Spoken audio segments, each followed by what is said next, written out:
And now it's time for Football Friday! You're watching News 8's Football Friday!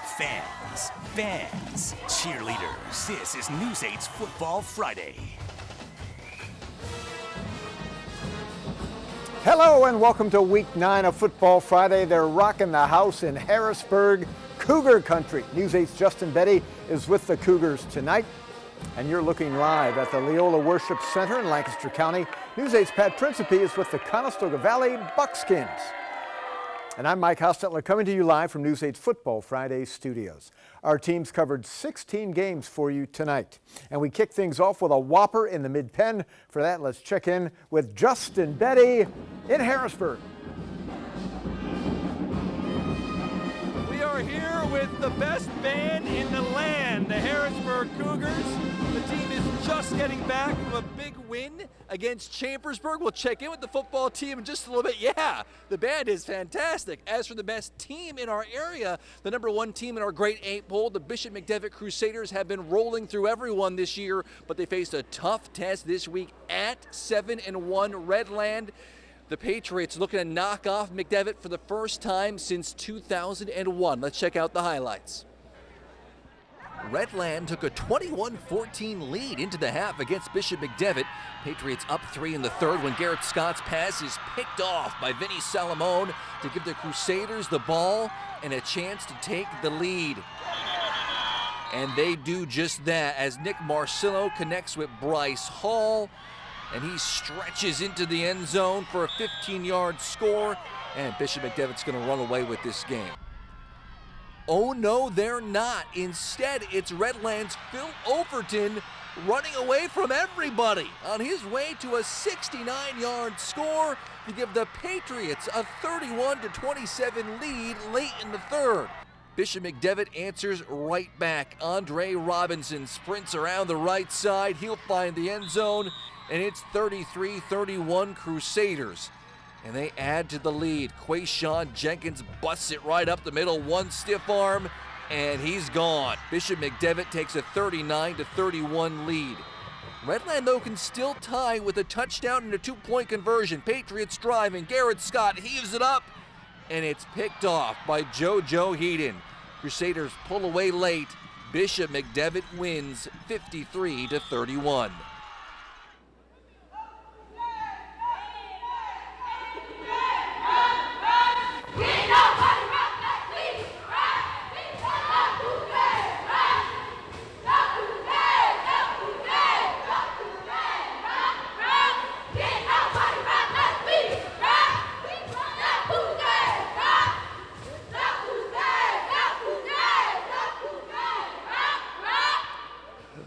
The Harrisburg cheerleaders do indeed rock the Cougars. So does Bishop McDevitt.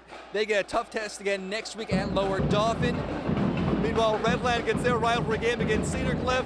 It's getting loud here. Let's send things over to Pat Principe and the Conestoga Valley cheerleaders.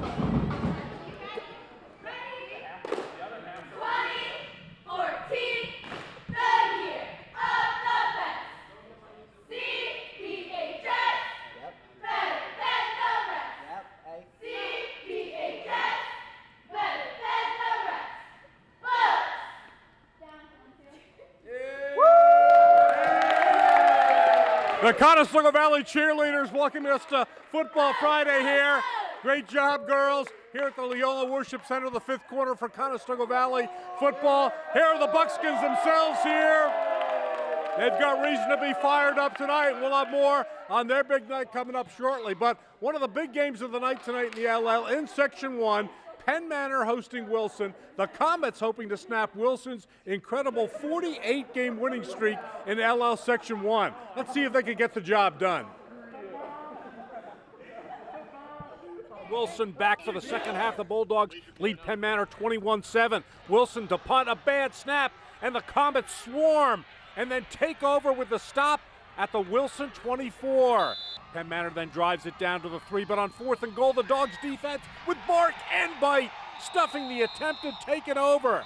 And Wilson goes on a 97-yard game-clinching drive. Tim Whitmoyer filling in for the injured Shane Dassler at tailback, inches short of the goal line. Whitmore had nearly 200 yards rushing, and then his third touchdown of the night here, breaking the plane to clinch the ball game. Wilson rolls 28-7, running their Lancaster Lebanon League Section 1 win streak to an astounding 49 straight. Oh, those Bulldogs bark and bite, and if they win next week, they'll complete back-to-back undefeated regular seasons for the first time in school history. Not a bad accomplishment for the number 3 team in our grade 8. All right, we've got the Conestoga Valley Cedar Crest game coming up shortly, but now we'll turn it back over to the Bucks cheerleaders. Back to the mothership with Mike Hostetler.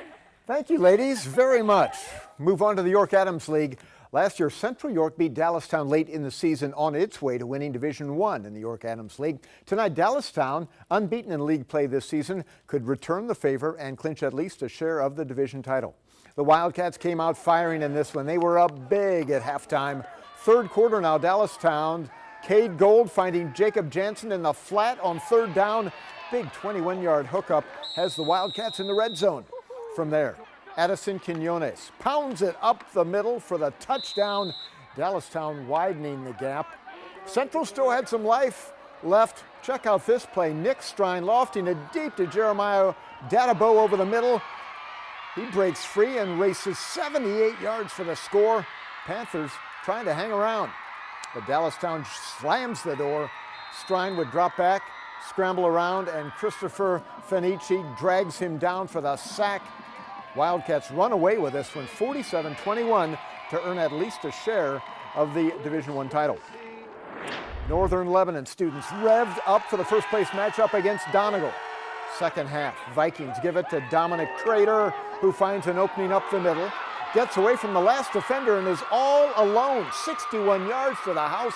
Trader had 220 yards rushing, Northerns in front, and they would keep their foot on the gas.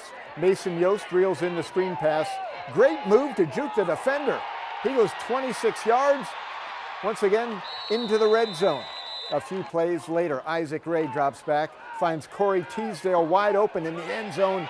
Vikings win 34-21, moving to 5-0 in the section and clinching at least a tie for the title. They can win their first outright crown in 23 years with a win next week over Columbia. Now let's check out the Week 9 winners. Lancaster Catholic's Nasir Weaver, the leading rusher in the LL League, 103 yards, 3 touchdowns, leading the Crusaders over E-Town.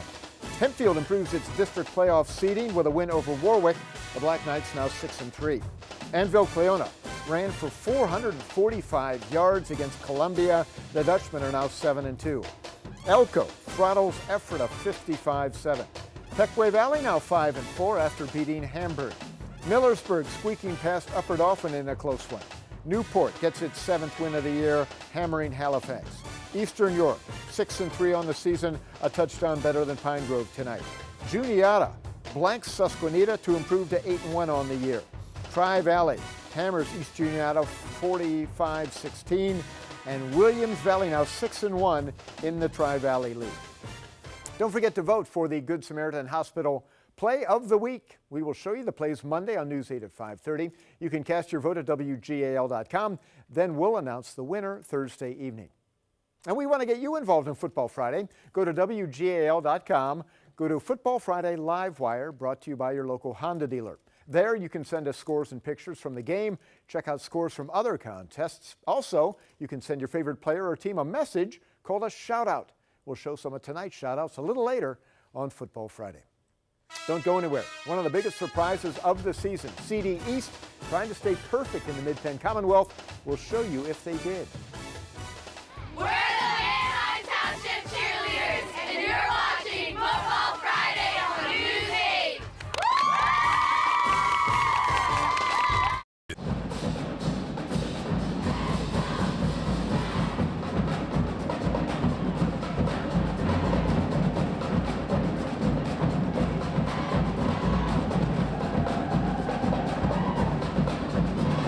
A lot of energy in the capital city tonight. Boy, that band just rocks it. The Harrisburg Cougar Marching Band.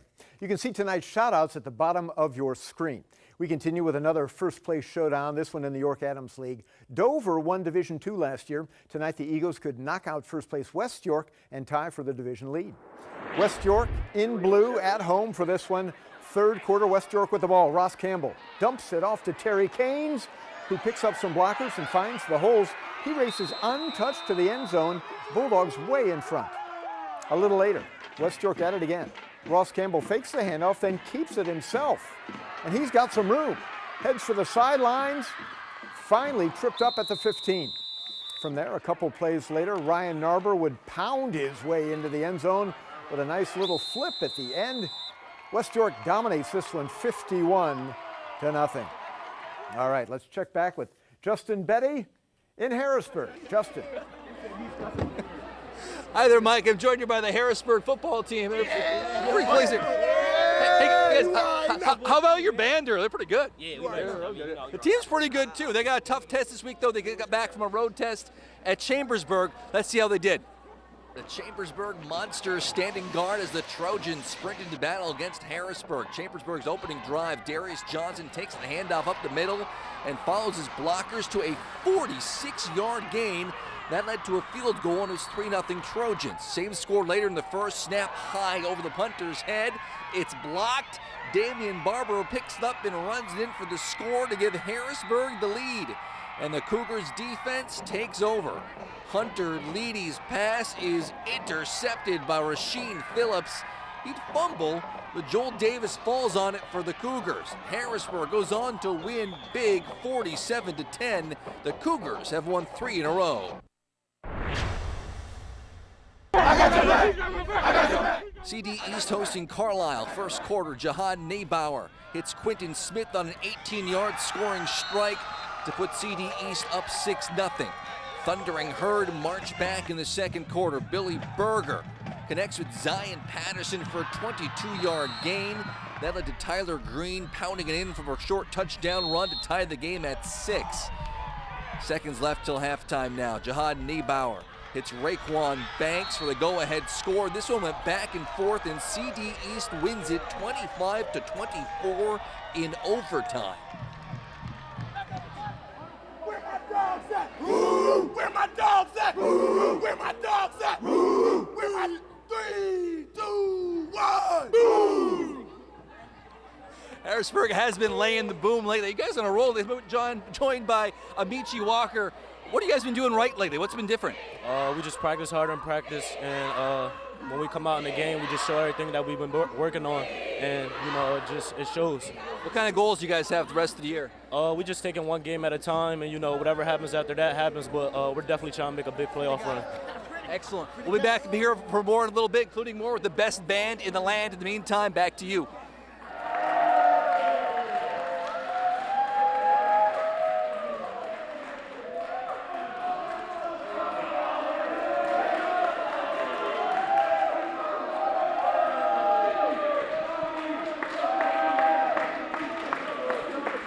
Welcome back to the Leola Worship Center, the Conestoga Valley football team, welcoming us back to Football Friday. Hey, the Buckskins played their final home game of the season tonight. That meant it was senior night. And what better way to go out as seniors than with a win over Cedar Crest? Check it out. Bucky Buckskin working the Conestoga Valley crowd into a frenzy. CV hosting Cedar Cliff first quarter. Grant Stolzfus pass picked off by Noah Trimble, but then watch, he's stripped of the football. It's rolling around, and the Falcons fall on it, but get no points after the turnover. So back come the Bucks. Stolzfus looking for Javon Marrera. Watch these moves. Skipping tacklers here, and then it looks like he's down, but what? Are you kidding me? He breaks free again. 46 yards. Conestoga Valley breaks in front, 7-0. How about a little CV defense? Falcons running the ball. Colin Hunt, I am the one who knocks. And inspired by that defensive play, the Bucks then come right back on offense. Joel Lopez bumbling down the sideline, bouncing off tacklers, 26 yards, and tack on another 15 for a late hit. And then early second quarter, Vincent Maldonado takes the handoff and flies in to make it 14-0. Conestoga Valley sends the home folks home happy with the 28-21 victory. Also sending their seniors home happy with a victory, and 3 of them are here with me right now. Joel Lopez, the big run there. Tell me the emotion of playing your final home game. What was it like for you guys tonight? It was crazy. We played on that field since we were in 3rd grade, and it's just I can't imagine that it's over. It's just crazy. And to go off with a win, obviously, is going to be huge. Yeah, right? and the way we did it was excellent, you know. Yeah, right. Big stop by Tyler, and it was a big game. Down to the wire. Yeah. And Colin Hunt here that had one of the big hits early in the game. When you cleat a guy like that, does that kind of set a tone for the rest of the game for you guys? Oh, yeah. That got everyone pumped. That got me pumped. That got the whole D-line pumped. The whole defense got pumped. It definitely set the tone for the rest of the game. It was probably easy to get pumped tonight knowing it was the last home game, right? Yes, it definitely was. It was very easy. And you guys got the job done. And Tyler Norwood here had the big stop at the end of the game to preserve the 28-21 win. Talk a little bit about that, because when you make a game-saving play like that in your last game on that field, that's pretty big. Yeah, I just saw his eyes just got so wide, so I knew there was no way he wasn't getting the ball. And I saw a seam, so I shot the seam, and he ended up on the other side, and I made the play. That was probably the most emotional play I've ever had in my entire life. I can't even describe it. It was insane. A great job by Conestoga Valley tonight. Give yourselves a hand, guys. The Buckskins will close the season out next week against McCaskey. We'll have more from Leola coming up, but now let's send it back to Mike Hostetler. Thank you, Prince. Let's go to the scoreboard. Camp Hill barely defeats Trinity in a crosstown rivalry. Cedar Cliff now 4-1 on the Keystone after thumping Hershey. East Pennsboro maintains its share of first place in the Mid-Penn Colonial after a win over Big Spring. Cumberland Valley 13-0 over State College. James Buchanan gets its third win of the year, blanking Shippensburg. Lower Dolphin hammers Northern to improve to 8-1. Bermudian Springs 9-0 on the year, one of 3 unbeatens in the Susquehanna Valley. Susquehanna Township gets its second win of the year. The Bubblers of Boiling Springs now 5-4. Central Dauphin hammers Mifflin County to improve to 5-1 in the Commonwealth. York gets a win over New Oxford 43-7. York Catholic 42-19 over Fairfield. Biglerville beats Hanover 28-6. Southwestern now 4-2 in league play after beating Northeastern. And Susquehannock squeaking past Kennerdale for their first win of the season. A big upset in the LL League. We'll show it to you coming up next.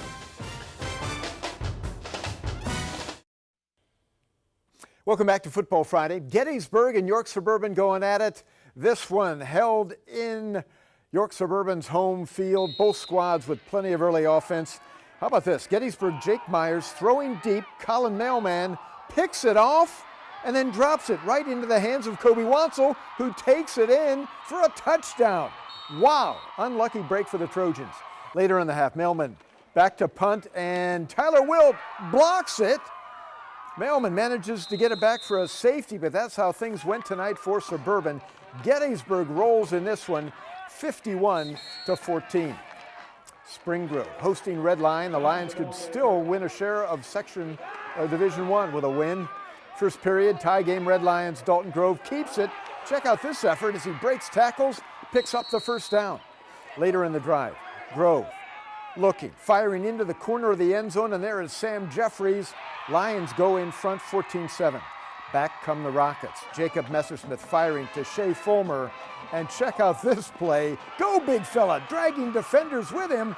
Finally brought down after a big gain. Red Lion goes on to win it 41-28. They'll play Dallastown next week for the Division I title. Milton Hershey and Palmyra, a Capital Division showdown. Palmyra handing off to Austin Combs, who cuts it back against the grain, finds an opening. Are they going to catch him? No! 70 yards to the promised land. Cougars lead it 6-0. Second quarter, more from Palmyra. Alan Rett makes a couple nice moves to get through the defense and then turns on the burners. Another long TD sprinting down the sidelines. This one covers 84 yards. Cougars are up 13-0. But the Spartans would answer. Finally, getting in gear, Quasif Shabazz gets the handoff, dodges a tackler, gets to the outside, and scampers 21 yards deep into Palmyra territory. A few plays later, Keontae Lucas on the QB keeper, finishing off the drive. Milton Hershey would score 2 touchdowns in the final 2 minutes to rally for a 35-24 win. They maintain a 1-game lead in the Capital Division heading into the final week. That's going to do it for Week 9 of Football Friday. We leave you tonight with the Harrisburg Cougars Marching Band. For all the Football Friday crew, I'm Mike Hostetler. Have a great weekend.